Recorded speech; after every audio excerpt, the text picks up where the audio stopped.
Mr. President, it's the invasion on Cuba, sir. Nothing's gone right. As soon as the exiles we trained landed, the Cuban military tore them apart. Our B-29s have been hammering them with napalm. What do you want them to do? It's almost like they knew we were coming. Sir, what should I pass on to the commanders and the aircraft carriers? Tell them to stand down. Excuse me? Those boys knew they were coming. I'm not wasting American lives on Cuba. There's no threat to us right now. But what about the exiled forces? God help me. Those American pigs thought they could kill Castro. They should now know I am not so easily defeated.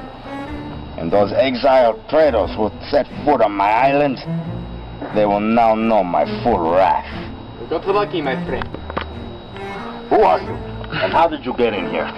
Your guard let me in. But that is not the problem right now. I am Nikita Khrushchev, Premier of the Soviet Union. I have come to offer my assistance. I do not need assistance. I can defend myself. And what happens when you do not get tipped off for this next invasion? What happens when the Air Force drops a bomb right into your study? Trust me when I say, the American pigs will not simply leave you alone. The next time they come, they will be with their troops. Highly trained and highly motivated. What can you offer? A sort of insurance against any further aggression. And how can you do that? We have our ways, comrade.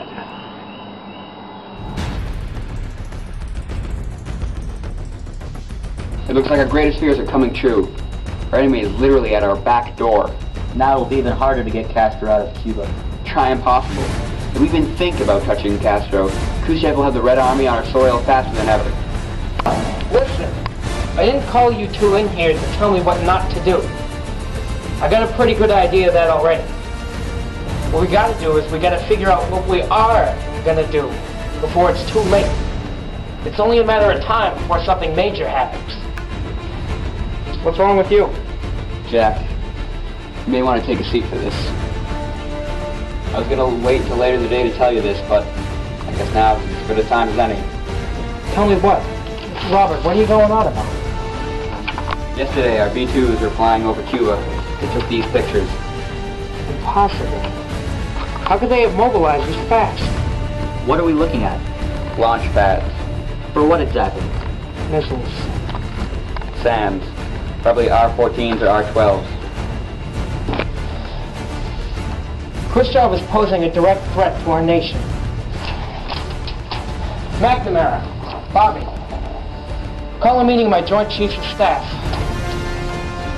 We've got to formulate a plan, and we got to do it now.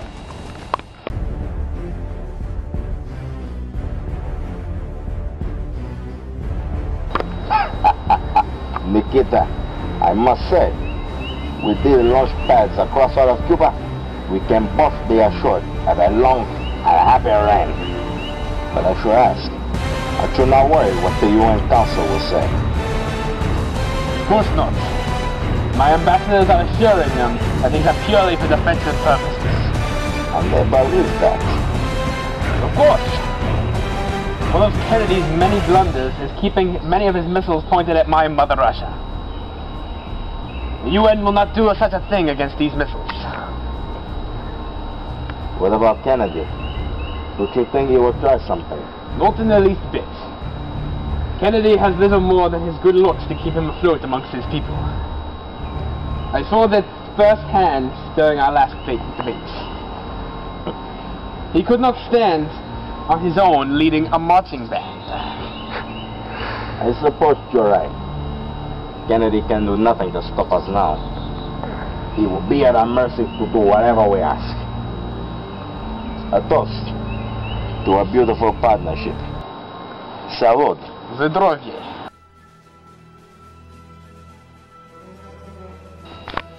Sure was a hell of a meeting. Hell of a long meeting, Rob. Mr. President, you heard the options. What do you think?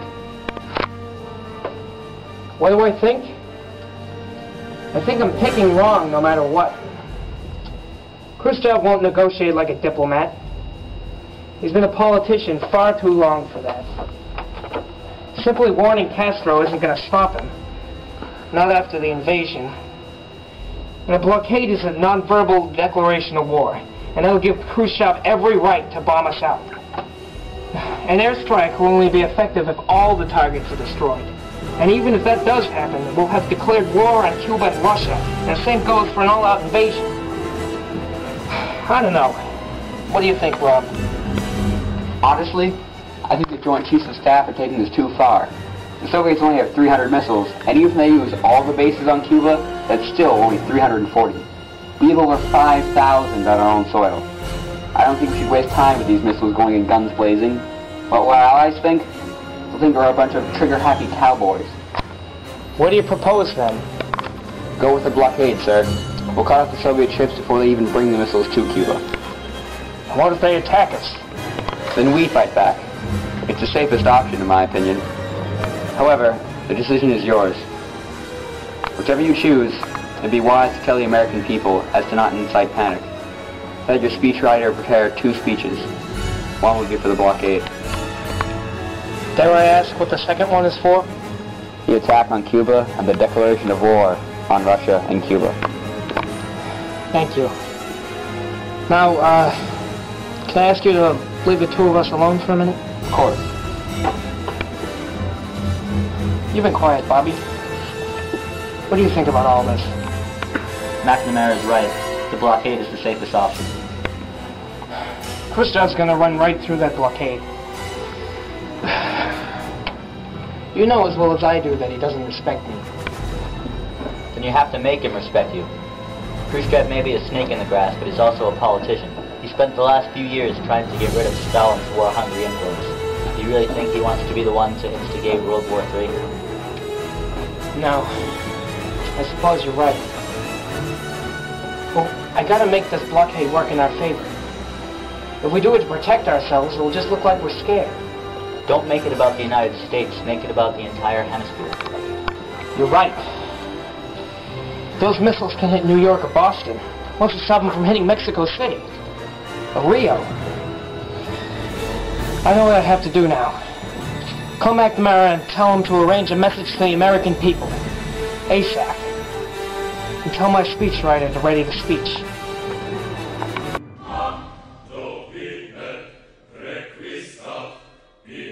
What did you mean to pulling the plug? I'm sorry, Fidel. I have no other choice. Those pictures the Americans showed to council.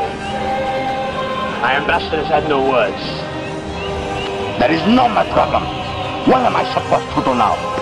I am sorry, Fidel. No, you're not. You're only sorry you got caught. You could care less about me. Let's look through, my friend. Friend? You think you are my friend? If you were my friend, you would not leave me at the mercy of these American pigs. Well, that doesn't matter. I will face them myself. They will find that Castro is not so easy to kill. And for you, my friend, I offer a suggestion. You should never show your face around these parts again. Or what? Let's just say the Caribbean is a very big place, and bodies go missing all the time.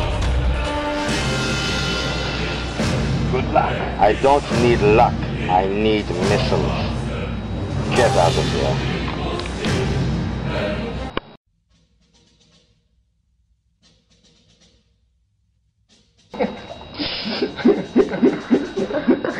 Hey, Robert.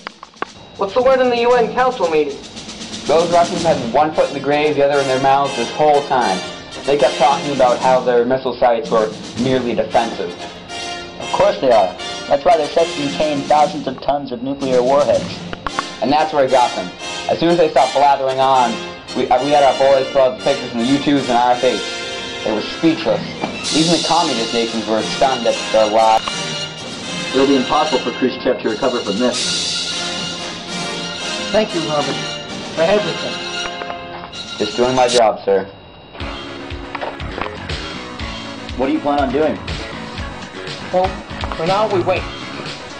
Khrushchev will realize sooner or later that he's got no other options than to negotiate with us. What about Castro? Without the missiles, Cuba isn't a threat to us. That said, I don't trust Castro one bit. We'll maintain an embargo indefinitely. Until Lyndon to pass word on to CIA Director McComb, we continue as planned with attempts to out Castro. Sure thing, Jack. And Bobby? Yes, Thank you. anytime.